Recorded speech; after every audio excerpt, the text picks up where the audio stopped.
Σήμερα είναι τελευταία μέρα του διακοπές. Πόσο θα στεναχωριέμαι. Πόσο θα στεναχωριέμαι.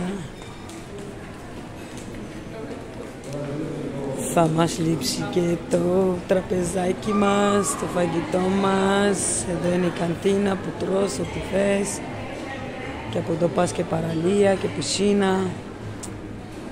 Πολύ ωραίο συνοδοχείο.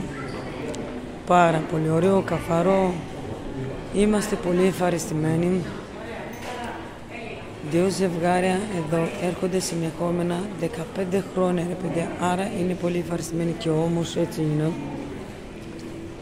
Και σε λίγο θα αποχαιρετούμε το διακοπές μας, το συνοδοχείο μας, το δωματιό μας, τη θάλασσά μας, τη πισίνα μας, το φαγητό μας, τα πάντα. Θα πάμε εδώ είναι ώρα να κάνουμε γουρουνάκι μου.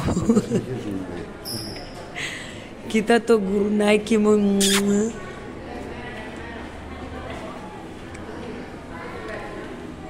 Γεια σου θάλασσα, γεια σου συνοδοχείο, γεια σου τα πάντα. Περάσαμε πολύ ωραία και είμαστε πολύ ευχαριστημένοι από αυτό το συνοδοχείο. Αν ερχόσαστε εδώ δεν πρόκειται να μετανιώσετε τίποτα. Και φαγητά καλά και καθαρό, τα πάντα. Μπαίνουμε ασανσέρ.